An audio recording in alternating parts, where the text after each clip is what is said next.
friends, just using cutting words sometimes.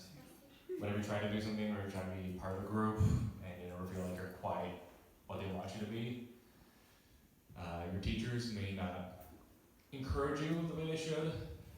They may be more demeaning rather than uplifting. I don't know if I felt like that in school. I did for a little bit, where it's just like I felt like more like the teachers were picking on me rather than teaching me.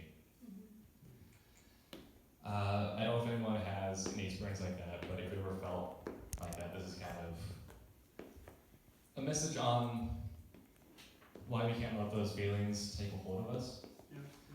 We're going to do this a little differently, and the music's going to be a band, and while it's playing, I'm going to try to do either an activation or like a setting prayer, depending on which time we have. If you don't know what a setting prayer is, it's kind of something you do to lock in a message, lock in a word to receive, just kind of have others come to agreement saying that you want that for your life. You can think about it like how you put the meatloaf in the Tupperware to keep it fresh. We're just trying to keep it fresh, and that means roll meatloaf. So, congratulations. So, if you ever felt like a screw up, like I have, the Bible's full of people like us. And also, maybe it's not great in places like the church. Life Church, I feel like, is way better than a lot of churches I've been to. A lot of churches tend to get caught up in the do's and don'ts of what it means to like follow Jesus, to help others. It's less about going out and helping people and more like, no, you can't say that word. No, you're not good enough right now.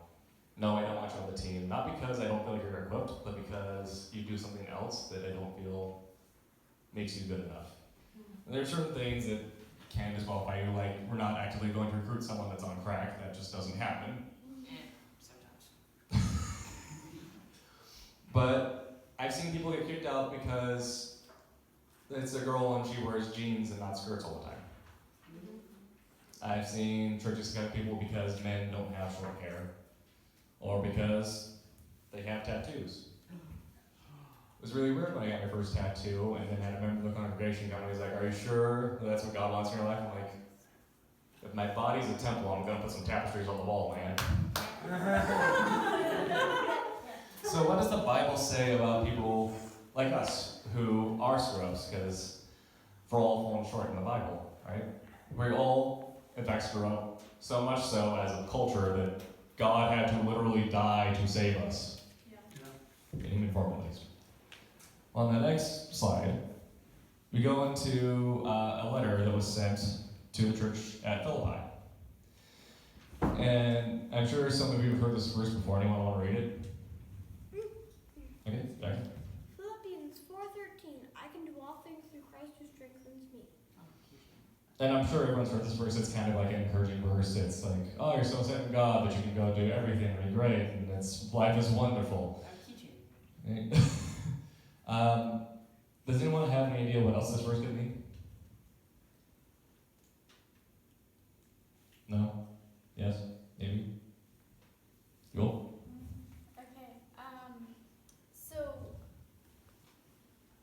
just basically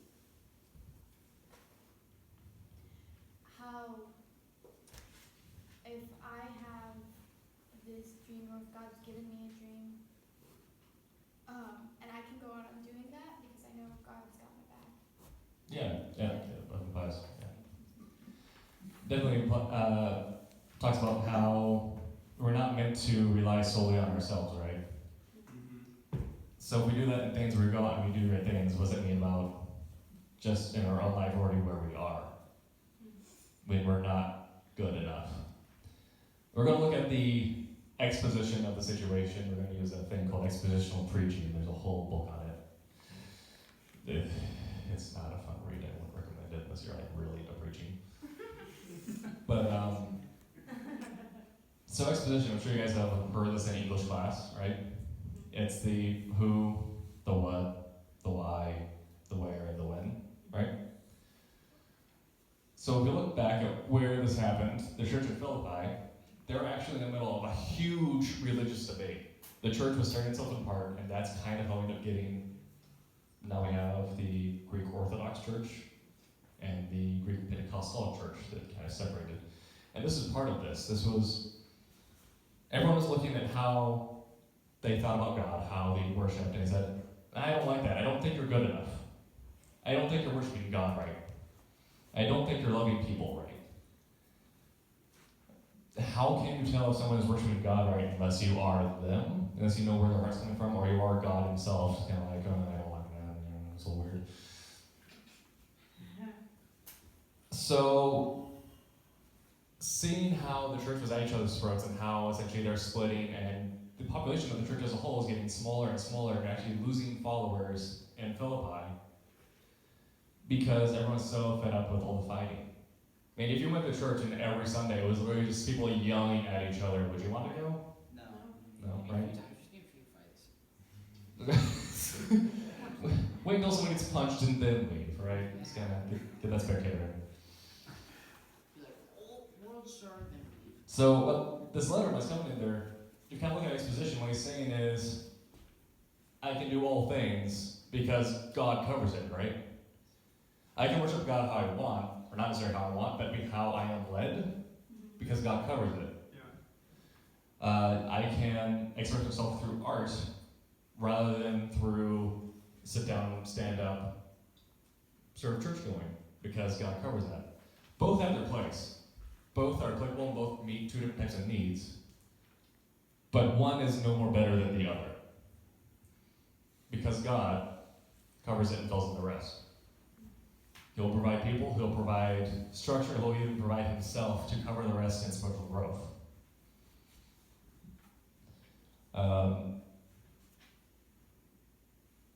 So we get this situation where there are arguments that I didn't offer grace. But God covers it, so why are we arguing? That's the subject of grace. It's kind of funny because we didn't talk about this, but Jenny spoke on that, like, in the middle of worship. But grace is the thing of, I messed up. Oh, I'm not good enough. When you take it to your heart, grace is God coming out and saying, like, give me that. Stop thinking about that. That's not you. Yeah. We're not meant to carry shame. I'm a firm believer that shame is something from the devil, not something from God. There's the whole thing of righteous indignation, where you're so angry at evil in your life that you're like, no, I don't want that. Get that out of me. And that's where it should be, but we shouldn't be like, oh, I took this, I did something bad, so I'm evil.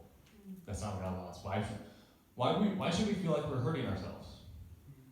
Like we are, but why aren't we giving that to someone who can heal it? Why aren't we giving that to a physician, right?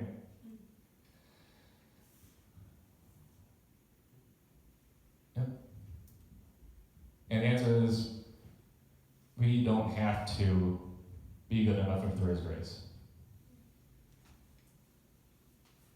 Right? There is this whole argument kind of going on right now. Even now today, there's arguments in the church because good Lord knows we can't learn about what our identity should be. You have some churches that say like, oh, we're all dirty, rotten sinners, and we need God, absolutely, otherwise what good are we? Sure, that's rooted in the Old Testament. We look more at the New Testament, we look at what Paul says, where he said, I used to struggle with my flesh self, but through Christ now I am strong. So then through grace, are we really dirty, rotten sinners? Are we really not good enough? Sure, by ourselves we're not. But through Christ, shouldn't we be perfect in a sense? Shouldn't our spirits be brought into alignment? Right? Shouldn't we be brought to a place where we understand how much God loves us, that we love ourselves that same way because we're meant to embody God. Gassy. So this is kind of a place of encouragement I want to bring us into, where it's understanding that we're not good enough. But we don't have to be, because Christ makes us perfect. Thank you. So every time your friends kind of cut at you, every time your parents don't say what you need them to say, or in fact they do something to hurt you, or anytime the teachers sort of cut you down for not being good enough rather than show you where you can grow, remember that it's not about how you failed. It's about showing where you can give up and saying, hey, it doesn't really matter. I'm going to grow. This is going to happen over time. And God's going to cover the rest. We can't fix things ourselves, at least try to. We make mistakes in life, that just kind of happens. And I want you to imagine your life is like a piece of fabric, because you hear the phrase, the fabric of our lives, yada yada. What does that mean? So the idea is that as life goes on, you keep on adding new pieces to it.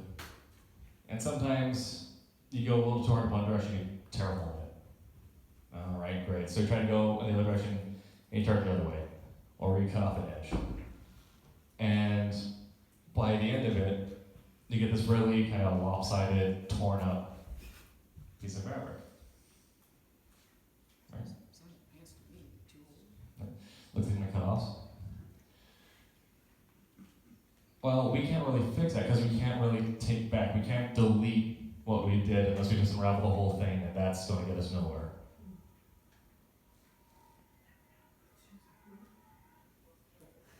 Nice.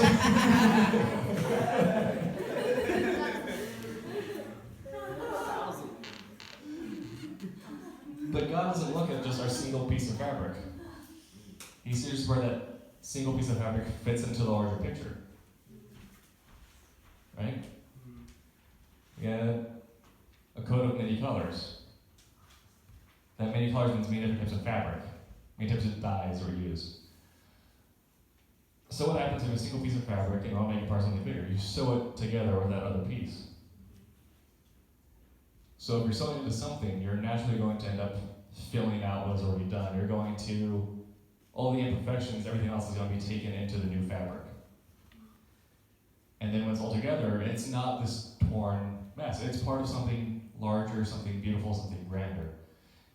And that's what God's grace really is. It's realizing that we're not going to be able to tear or fix ourselves. We're not going to be able to fix our own fabric.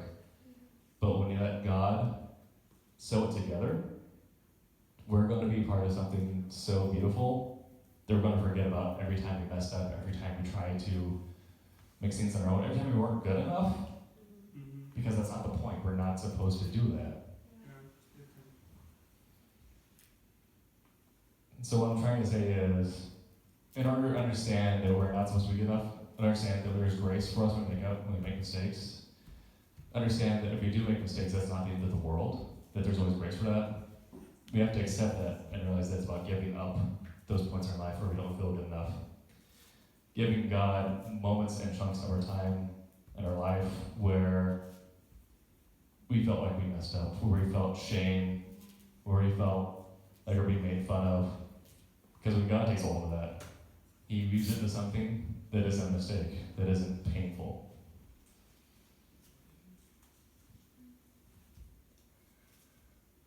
So I kind of want to do something a little different. I want everyone to be a little brave for a second. But first I'm going to ask everyone to close their eyes.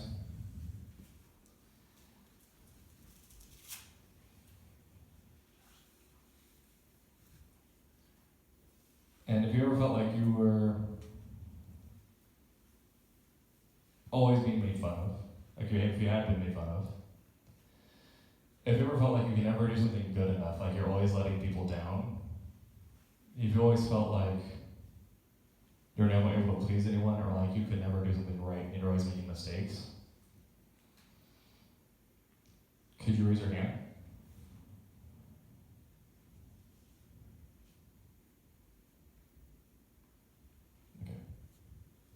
Yeah, put your hands back down.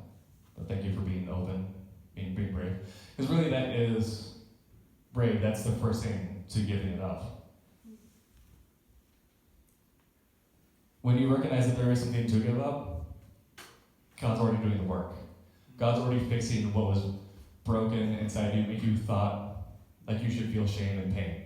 Because you should never feel that kind of pain in your life. That's not what God meant for you. Okay. So we do have time to do our activation if you guys want to open your eyes. And we're going to do something called declarations. I want you guys to do in like groups of 3 to 4, maybe. And I want you guys to pray for each other, but you're not just going to kind of do like, oh, good, prayer. I want you to either ask God for a word with life, or just speak positivity over them and command it to come into reality. In the Bible, God says we have the right to command as well. He can challenges us to act in that way, to be brave, to be violent, in commanding His will to bring and affect change in people. So I want you to get together and pray and just say, God, bring peace where there's mistake. God, bring wholeness. God, bring togetherness. God, let them see them as perfect in your eyes rather than as a mistake in their own life. And if you get a word, that's great. And just speak words of positivity over each other. Remember, not trying to say like, oh, I see you falling short in this area. That's not helping. Instead say, oh, I see you overcoming this. I see God fixing this. I see you becoming whole.